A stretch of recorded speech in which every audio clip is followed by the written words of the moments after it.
Hello and welcome to the North Coast Journal Preview. This is a show where we take a look at what's coming in the current edition of the North Coast Journal. I am your host, Tanya Schrum.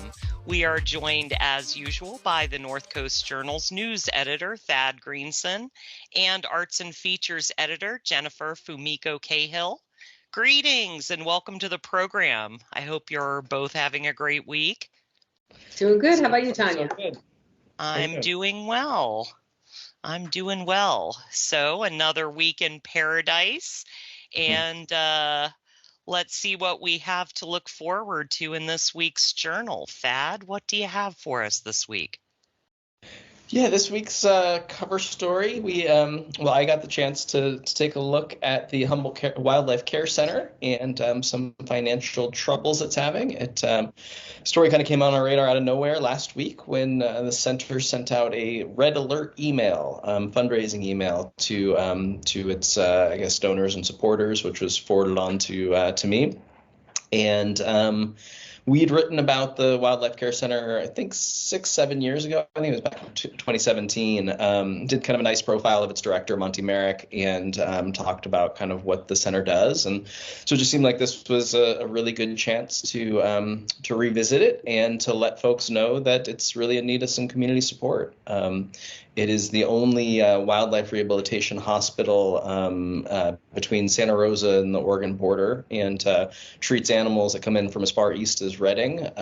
So it's a key component of wildlife care on the North Coast.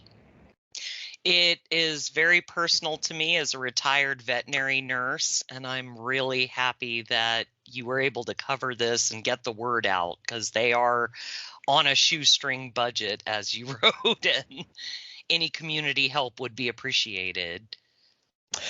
Yeah, I mean, I knew that they were on a shoestring budget, but I didn't quite realize how thin a shoestring that is. Monty Merrick said that they operate on about $225,000 annually, which for, an organization that provides 24/7 response and cares for sometimes, 150 animals at a time is just mind-numbing. It's really, it became really apparent to me, and kind of a little bit of reporting I did on this is that this is a passion project, and without kind of not just Monty, but the other full-time employee there, Lucinda Adamson, and without them and just their dedication, there's no way that this would work. And I have questions about, how sustainable it is without somebody who is, just completely obsessed leading it. Absolutely. And I really appreciate that reporting. I thought it was great to highlight something that maybe people don't realize is going on down in our neighborhood. Yeah, well, it was a pleasure to talk to Monty and get some insight into what they do there and kind of the unique challenges they're facing this year. So they found out last year that they had to move from their previous property, which they had been on for quite some time in Bayside, and their landlord was looking to do some other things with the property and had been, it sounds like really upfront with them. And while there had been some kind of negotiations about them staying there, Monty told me that he built the Wildlife Center in his 50s and did not want to then rebuild it in his 60s. So really was hoping to avoid having to move, but that didn't work out, and they were able to find a property in Manila. So they began moving out there in April and May, which is just kind of right at the beginning of the normal wildlife baby boom season, when they start seeing orphaned possums and raccoons and skunks, and there's kind of this influx of baby animals that they need to take care of. And then this year's baby boom, for reasons that he said he doesn't entirely understand, was just monumentally larger than previous years. So they cared for 200 possum babies alone this summer. And I think by August, by the beginning of August, they had cared for like 750 animals in their new facility out in Manila. So just as they were trying to kind of build out this facility and get do all the things that I think most can probably imagine are really challenging about moving a wildlife hospital on a shoestring budget. They were also dealing with just this massive caseload. And at the same time, kind of one of their larger annual fundraisers, the Co-op's Seeds for Change initiative, where every month they give customers a chance to round up and donate to a different organization. That typically happen in June, which is really good timing for the Wildlife Care Center because it coincides with the beginning of kind of this baby boom. And for whatever reason, that got pushed back till September this year. And so just all of a sudden, he realized that they were having some major cash flow issues and only had $500 in the bank. And the way he put it was not enough money to pay off the last purchase of seafood and fish from Pacific Choice to feed their animals in order to get the next one. So then they put out this red alert call. And what can the community do to help out the Wildlife Center? Yeah, I mean, first and foremost, the biggest thing is donate if folks are so inclined. So we have, you can go to the Wildlife Care Center's website, get there really easily by Googling Humboldt Wildlife Care Center, or you can pick up the print edition of this week's journal or the online edition, and we have links and a QR code that'll get folks to the website.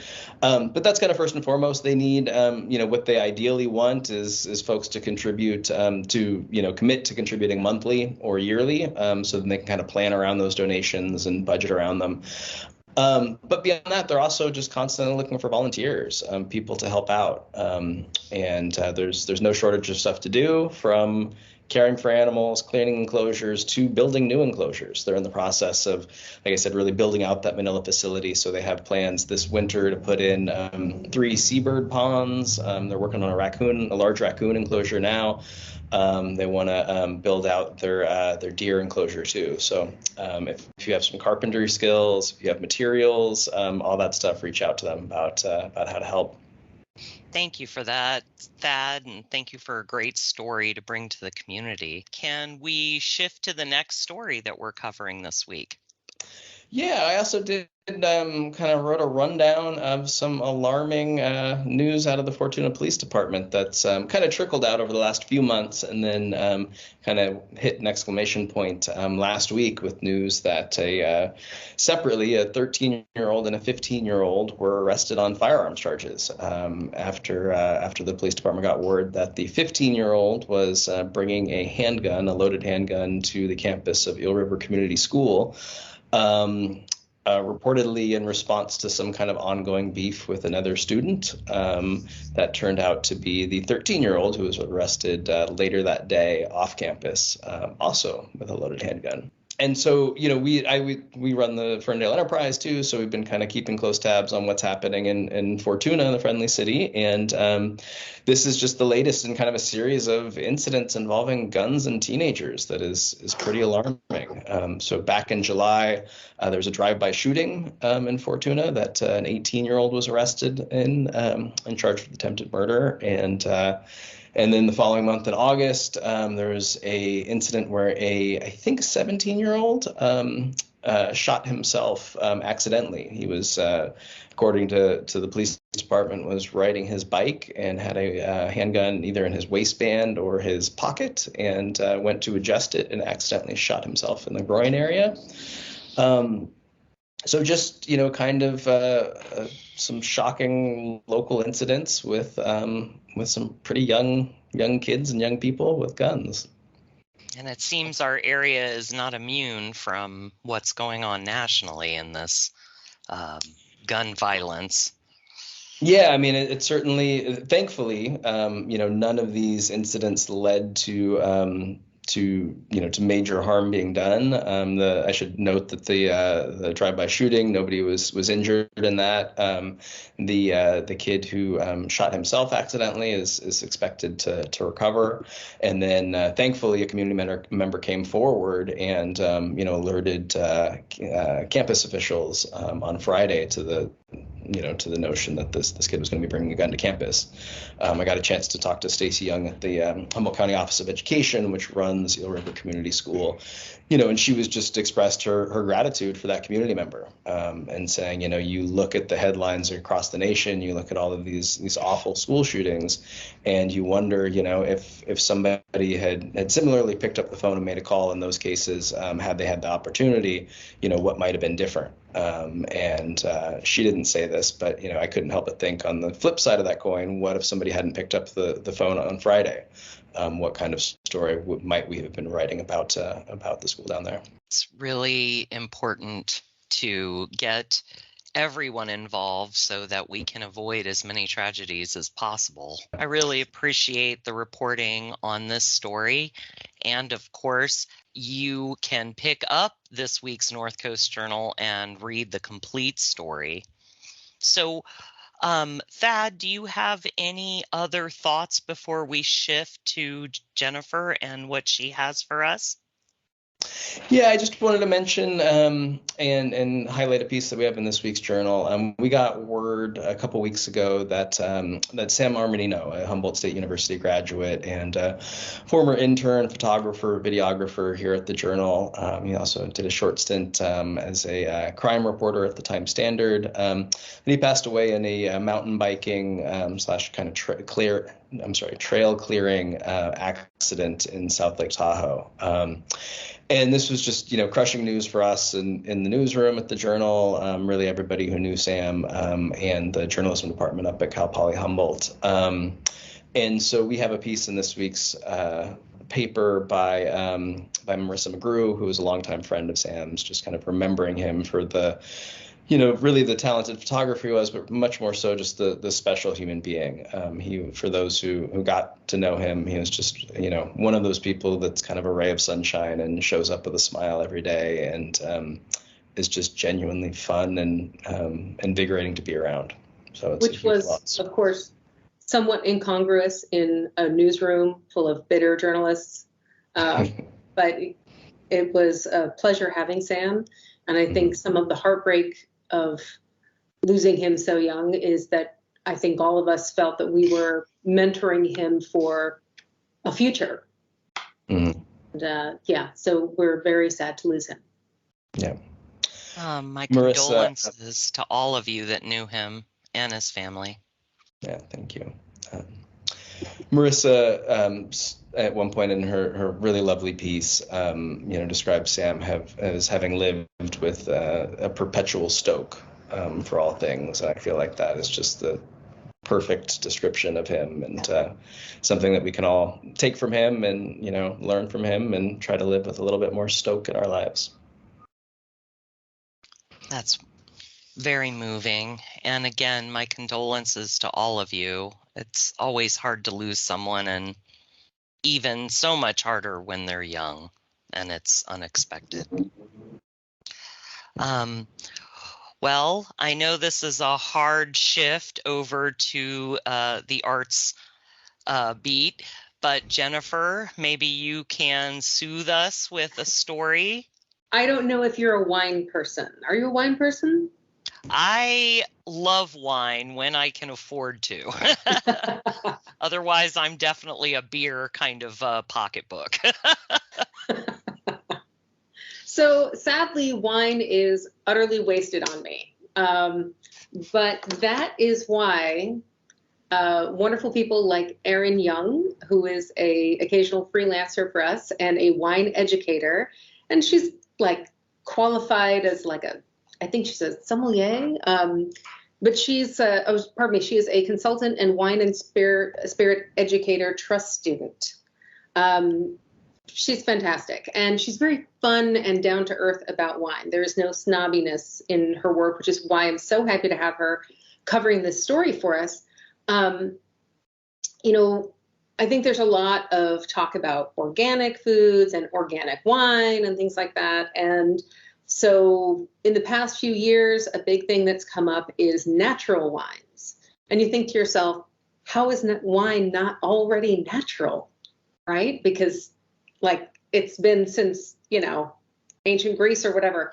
So anyway, she goes into the natural wine that's available here and what exactly natural wine is. Have you heard of this? I guess when you say that, all I would think is organic or not organic. Right. And so, I mean, clearly not the box of Carlo Rossi that may or may not be in some of our fridges. But Trinity River Vineyards makes one. Bryceland Vineyards makes some, she calls them fun, bubbly pet nat options. But there's a fella named Miles Garrett of the eponymous Miles Garrett Winery, and he makes all natural wines, just natural wines. And that means, among other things, they are made from certified organic or biodynamic fruit. And the vineyard, they grow all the grapes here in Humboldt County. They don't ship them in from elsewhere. They're fermented with natural yeast. So instead of buying yeast that's like surefire every time, they work with yeast from the property. Apparently yeast is all around us, like spiders, but less creepy. And also, and he feels that using the yeast from the property makes it what he calls a snapshot of the vineyard. So everything is from the property, right? It also means that they don't use added sulfites. Sulfites, not sulfates, the things that aren't in your shampoo, but sulfites, which are typically used to preserve the freshness of wine, among other effects. But not adding them, I mean, sulfites are, it's kind of like gluten, right? For most of us, it's fine. And in fact, there are only about 1%, according to the FDA, only about 1% of the population actually has any kind of bad reaction to sulfites. But there's a lot of talk about it. And one of the things that people turn to natural wines for is because the theory is that without sulfites and these other additives, maybe you won't get headaches, maybe you won't get brain fog, et cetera, et cetera. But again, it kind of reminds me of MSG in that the number of people who are genuinely affected by it is very, very low. So is it psychosomatic? I don't know. But it creates a different kind of wine for sure. So he doesn't use the sulfites, and he does it as, he says it's like a more of a natural expression of the wine. And it's kind of interesting because she was saying that typically she's not a natural wine fan per se. She finds them a little funky. Okay. Not everyone wants the funk. Miles Garrett does not want the funk, or not a lot of funk anyway. Not like, Parliament of Funk level funk. Exactly. So without adding any sugar or acid to the wine or anything and using only that natural yeast, he's still able to, by using a certain kind of cask and handling the fermentation a separate way, he keeps the funk out. And her description, you'll love this, her description of a couple of her favorites, one of them is a Riesling that has complex but refreshing notes of nectarine, white peach, orange blossom, and Earl Grey tea. That sounds lovely. That does. This one, Thad was not sold on. Erin loves it, but Thad was not sold. It is a Cabernet Franc blend, which has Marionberry, green bell pepper, boysenberry, butterscotch, and lime zest notes. Interesting. That does sound a little Addams Family. It does a little. I think the green bell pepper is what threw that. Yeah. Yeah, as I said, I've said it before. I think that I want my green bell pepper and my butterscotch in separate glasses. I don't need to mix those streams. We were sort of laughing before about just wine descriptions, which can be a little bit crazy. And there's an old story that Erin did on Chardonnay where she just talks about how in wine circles people discuss the actual flavor of cat pee and also cave as a flavor. So I'm going to hold off on the cave ice cream. But it's a very cool thing, and I'm happy that she was able to look into this because, like I said, it's a local family. There's a lovely picture in the paper of Carla Borrasco, Miles, and their 3-year-old Gala, who they're all just standing in this little cask room, and it's just kind of lovely that they're doing this really semi-risky because, like I said, there are fewer controls on the wine, but doing this cool thing because it's what they believe in, because they want to make a completely natural wine that really tastes like the place, that really has that, what they call terroir, the flavor of the place and all the plants and things that grow around it. And that's also what we love is the family business and bringing wine to Humboldt County. Yeah, it's really cool. And it's, I think there's a ton of wine out there and it's overwhelming. But I think, trying the local ones is a good place to start, and, why not start with some natural ones? Absolutely. Unless you really want the funk. Unless you're really wanting to bring in the funk, bringing in the noise. Then go for other natural wines. It gets funky. So, Jennifer, do we have anything else on the arts and features beat that we can discuss in our last few minutes? We do. If the baby skunks on the cover of the paper haven't blown out all your joy receptors, there are also some cute dog pictures in the paper, because this week Sarah Hobart, our intrepid birder, is writing about birding with your dog. And funnily enough, her dog Aggie is not the best birding partner. She gets excited by cows and things like that. But she talks about other people who have trained their dogs and, the joy of going with your dog, even if it's an imperfect trip, and whether it's a big old, hunting dog kind of animal or like a little 10-pound Chihuahua or something, that birding with your dog is kind of a joy. And she's just written this happy piece that, if you're a dog lover and you're looking for more outdoor stuff, you might think about moving over to birding. I want to see a birding Chihuahua right now. I think that would be chef's kiss right there. And the other thing is that I reviewed maybe the scariest movie of my life this week. Well, not the scariest movie of my life. I think that's still Hereditary. Oh my God. But Khalid Koziris, our calendar editor, came with me once again to watch a horror movie. We went to see The Nun 2, and the full review is in the paper, but I will tell you this, we both screamed out loud during that movie. Wow. Just in time for the Halloween season. Spooky season. It's on. We're starting. Spooky season and funky wine. That's what we're doing. Is this Nun movie, forgive me, I come in and out of horror tropes, but is this part of the whole Warren scary? Okay. Yes. I have seen some of these movies, I do really like them. All the Marvel movies branch out like this, and all the Conjuring movies branch out like this. Conjuring, that was it. I'm like, what is that branch? There's the scary doll branch, the scary nun branch, the power couple exorcist branch, and this is the scary nun branch. And all the kids that went to Catholic school just shudder anyway. Oh yeah. Congratulations, Catholics. It's extra scary if you know a little scripture, if you know the lives of the saints, a little extra scare sauce on there for you. And the Warrens, they just bring us content after content from all the way back in the 70s. It just never ends. It is also, honestly, bringing back some fashion choices that I love. Always.